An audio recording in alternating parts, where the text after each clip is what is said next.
नमस्कार। विचित्र विलक्षण विश्व में आपका पुनः एक बार स्वागत है।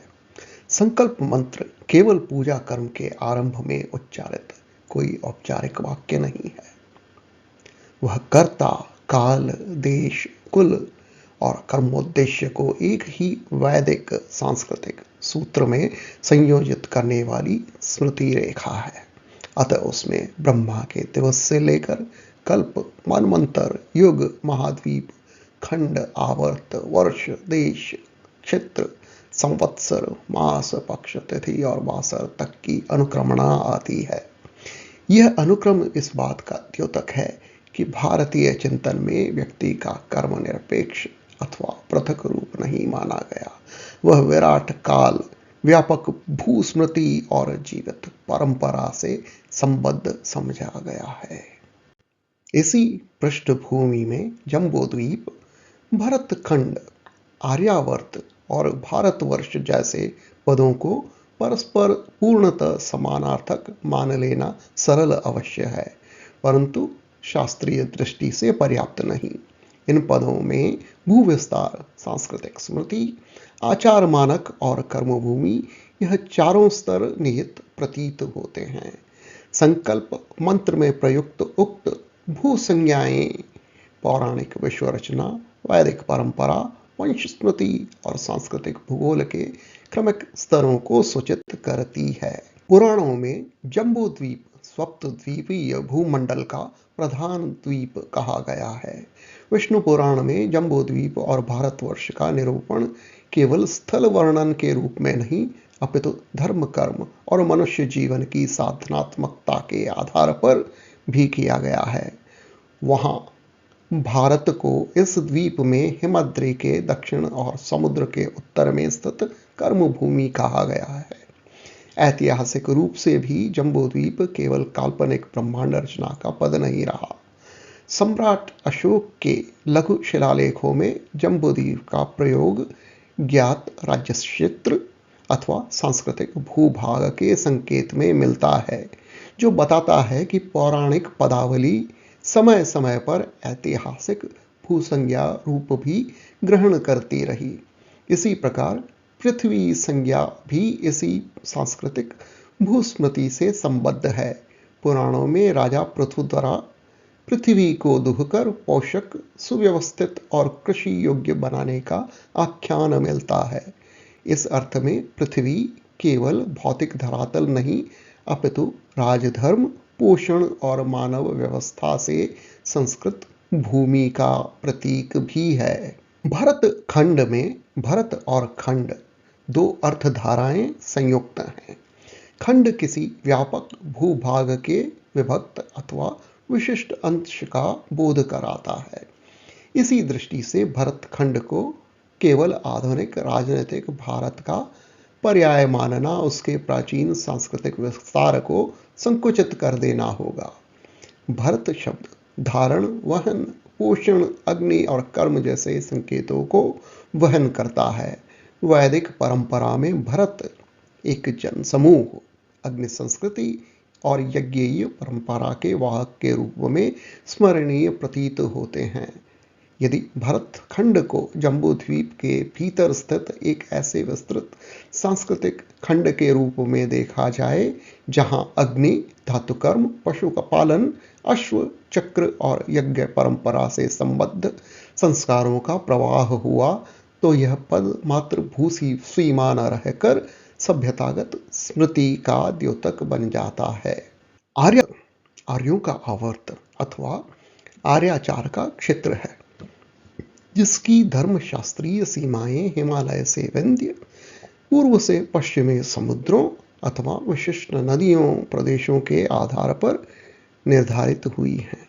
मेरे मत में इसे दो स्तरों पर समझना उचित है: धर्मशास्त्रीय आर्यावर्त सदाचार, यज्ञ, स्मृति, श्रुति और सामाजिक अनुशासन का मानक क्षेत्र, तथा भाषिक सांस्कृतिक आर्यावर्त भारतीय, ईरानी अथवा व्यापक भारोपीय स्मृतियों से संबद्ध क्षेत्र। इससे तुलनीय अवेस्तीय एरायन वाजे को वंददाद में अहुर मजदा द्वारा निर्मित 16 श्रेष्ठ प्रदेशों में प्रथम और परंपरा में ईरानी आर्यों की आद्य भूमि माना गया है। ख्वारिज्म, बख्तिया, मध्य अफगान उच्चभूमि तथा उत्तर पश्चिमी ईरान जैसे विभिन्न मतों के कारण इसका स्थान विवादित है। अतः इसे निश्चित भूसीमा के स्थान पर सांस्कृतिक धार्मिक स्मृति मानना अधिक सुरक्षित है। इस प्रकार आर्यावर्त और ईरानी वाजेह भारतीय ईरानी परंपरा की समानांतर भूस्मृतियां हैं। एक आर्याचार का मानक क्षेत्र और दूसरा अवेस्तीय जरतुष्ट्र परंपरा का आरंभिक आर्य देश है। भारतवर्ष में भारत शब्द को भरत का वृद्धि रूप माना जा सकता है। अतः भारतवर्ष का आशय हुआ भरतों से संबद्ध वर्ष अर्थात भरतवंशीय अथवा भरत परंपरा से संस्कृत प्रदेश। शतपथ ब्राह्मण में विधेग माधव और गौतम राहुगण का प्रसंग वैदिक अग्नि के पूर्व गमन का महत्वपूर्ण आख्यान है। उसमें अग्नि वैश्वानर सरस्वती से पूर्व की ओर अग्रसर होती है, नदियों को पार करती है और सदा नीरा के तट पर रुकती है। यह आख्यान केवल स्थल परिवर्तन का वृत्तांत नहीं है, वह अग्नि, यज्ञ, पुरोहित, राजा और नूतन क्षेत्र के संस्कार इन सब का परस्पर संबंध सूचित करता है। इसी आधार पर भारतवर्ष को भरतों की अग्नि, भरत परंपरा और वैदिक कर्म क्षेत्र के विस्तार के रूप में पढ़ना संभव है। प्रथम स्तर पर ऋषभदेव के ज्येष्ठ पुत्र भरत का उल्लेख मिलता है। भागवत पुराण के पंचम स्कंद में नाभि, ऋषभदेव और भरत परंपरा के अंतर्गत अजनाभ वर्ष के भारतवर्ष के नाम से प्रसिद्ध होने का वर्णन है। जैन परंपरा भी ऋषभदेव को आदिनाथ और भरत को चक्रवर्ती मानती है। अतः भारतवर्ष को ऋषभदेव पुत्र भरत से जोड़ने वाली स्मृति पौराणिक और जैन दोनों परंपराओं में सुरक्षित है। यदि अजनाभ वर्ष नाभि और भारतवर्ष भरत से संबद्ध है तो भरतखंड में किसी व्यापक या समवर्ती भरत संज्ञक सांस्कृतिक भूभाग की स्मृति संभव है। यहाँ वंशावलियों को प्रत्यक्ष ऐतिहासिक प्रमाण नहीं अपितु स्मृति और सांस्कृतिक भूगोल के संकेतों के रूप में पढ़ना अपेक्षित है। जैन साहित्य ऋषभदेव को समाज व्यवस्था, लिपि, अंक ज्ञान, कृषि, वाणिज्य और शिल्प से जोड़ता है। इसलिए भरत राजसत्ता के साथ सभ्यता विन्यास, ज्ञान वितरण और क्षेत्र विभाजन का भी द्योतक बनता है। इस आधार पर भरत खंड को व्यापक सभ्यतागत खंड और भारतवर्ष को भरत परंपरा की विशिष्ट कर्मभूमि मानना अधिक स्वाभाविक है। दूसरे स्तर पर वैदिक भरत जन की स्मृति आती है। ऋग्वेदिक परंपरा में भरत मात्र व्यक्तिगत नाम नहीं अपितु एक प्रभावशाली जनसमूह का नाम भी है। दिवोदास, सुदास और दशरथ्य युद्ध के प्रसंग भरतों को वैदिक राजनीतिक सांस्कृतिक इतिहास के केंद्र में रखते हैं। अतः भारतवर्ष को केवल दुष्यंत शकुंतला पुत्र भरत से संबद्ध कर देखना अपर्याप्त है। उसके पीछे वैदिक भरत जन, यज्ञीय अग्नि और आर्यावर्तीय विस्तार की संयुक्त स्मृति भी संभाव्य है। तीसरे स्तर पर महाभारत परंपरा का चंद्रवंशी भरत आता है, दुष्यंत और शकुंतला का पुत्र, जिसके नाम से भारतवंश तथा महाभारत की कथात्मक परंपरा संबद्ध है। यह परंपरा उत्तरवर्ती सांस्कृतिक स्मृति में अत्यंत प्रभावशाली रही है, किंतु यही प्रभाव कभी कभी इस तथ्य को आच्छादित कर देता है कि भरत नाम इससे भी प्राचीन और बहुस्तरीय परंपराओं में उपस्थित है। अतः दुष्यंत पुत्र भरत को अस्वीकार किए बिना भी यह माना जा सकता है कि संकल्प मंत्र के भरतखंड और भारतवर्ष में एकाधिक भरत स्मृतियां सह अस्तित्व रखती हैं। चौथे स्तर पर भरत का अग्नि से संबंध उल्लेखनीय है।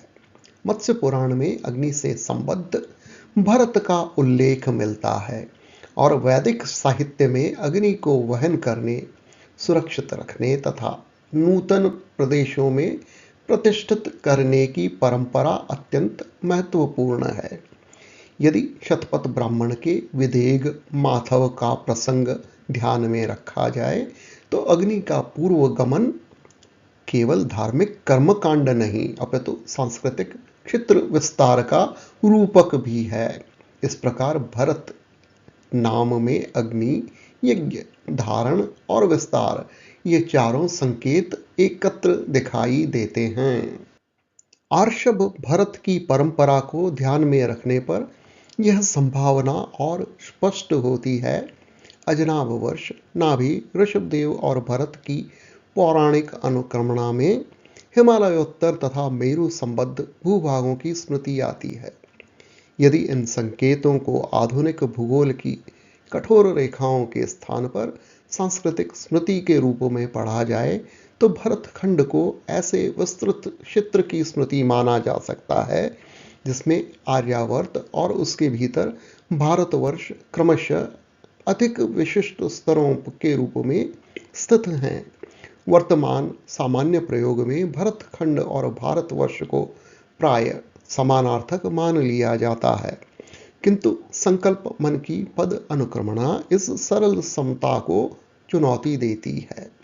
इसे आधुनिक भू राजनीतिक सीमाओं के रूप में नहीं अपितु सांस्कृतिक स्मृति के क्रमिक संकोच के रूप में पढ़ा जाए तो जम्बू द्वीप को बृहत्तर यूरेशियाई अथवा पुरानी भारोपीय स्मृति के सांस्कृतिक प्रभाव का विस्तार एवं सांस्कृतिक स्मृति का पौराणिक एकीकृत रूप अजनाभ वर्ष अथवा भरतखंड को संतुष्ट अंद्रोनोवो जैसे उत्तर पश्चिमी मध्य यूरेशियाई सांस्कृतिक क्षेत्र की संभावित स्मृति, आर्यावर्त को बाहलेख, बाक्ट्री, मार्गियाना, गांधार और तक्षशिला तक विस्तृत भारतीय ईरानी सेतु क्षेत्र की स्मृति तथा भारतवर्ष को भारतीय उपमहाद्वीप में भरत परंपरा और वैदिक अग्नि की कर्मभूमि के रूप में पढ़ना संभव प्रतीत होता है।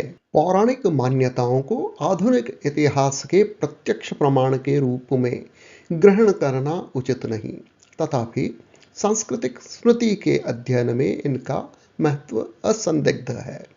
सुमेरियाई कीलाक्षर अभिलेखों में भी आद्य राजाओं की वंशावलियां अत्यंत दीर्घ और अर्ध पौराणिक रूप में मिलती हैं, जबकि उत्तरवर्ती वंशावलियां क्रमशः अधिक ऐतिहासिक रूप ग्रहण करती हैं। इसी प्रकार भारतीय पौराणिक परंपरा में मनुओं, आदि पुरुषों, राजाओं के वंशों के नाम अनेक स्तरों पर स्मृत हैं। अतः भरत, अजनाभ, ऋषभदेव, आर्यावर्त, भारतवर्ष जैसे पदों को न केवल इतिहास कहा जा सकता है और न ही केवल कल्पना। उन्हें सांस्कृतिक भूगोल, नाम स्मृति और परंपरा निर्माण के मध्यवर्ती संकेतों के रूप में पढ़ना अधिक संतुलित होगा। अतः इस परिकल्पना को प्रत्यक्ष पुरातात्विक समता अथवा निर्णायक ऐतिहासिक सिद्धांत के रूप में ग्रहण करना उचित नहीं होगा। यहाँ इन भौगोलिक नामों का प्रयोग केवल संभावित स्मृति स्तरों और तुलनात्मक अध्ययन की दिशा को सूचित करने के लिए है। इस दृष्टि से जम्बूद्वीपे भरतखंडे आर्यावर्ते भारतवर्षे केवल पूजा मंत्र की रूढ़ वाक्य रचना नहीं अपितु दीर्घ सांस्कृतिक स्मृति के क्रमिक संकोच का भी संकेत हो सकता है। भारतीय परंपरा में भरत किसी एक व्यक्ति का सीमित नाम नहीं अपितु बहुस्तरीय स्मृति है। ऋषभदेव पुत्र चक्रवर्ती भरत, दुष्यंत शकुंतला पुत्र भरत, वैदिक भरतजन तथा अग्नि और यज्ञ परंपरा से संबद्ध सांकेतिक पद। अतः भरत खंडे भारतवर्षे को पुनरक्ते नहीं, इसके पद क्रमशः बृहत्तर भूमंडल, सांस्कृतिक खंड, आचार क्षेत्र और कर्म भूमि के द्योतक हैं। संकल्प मन की शक्ति इसी में है कि वह व्यक्ति के लघु कर्म को विराट काल, व्यापक भूगोल, वंश स्मृति और जीवित परंपरा से अविच्छिन्न रूप से जोड़ता है। इस विषय पर मेरे शोध पत्र का लिंक वीडियो के विवरण में उपलब्ध है। आशा है कि आपको यह वीडियो पसंद आया होगा। यदि हाँ तो लाइक, शेयर, कमेंट और फॉलो करें। और इस वीडियो को देखने के लिए मैं आपका बहुत आभारी हूँ। आपका बहुत बहुत धन्यवाद।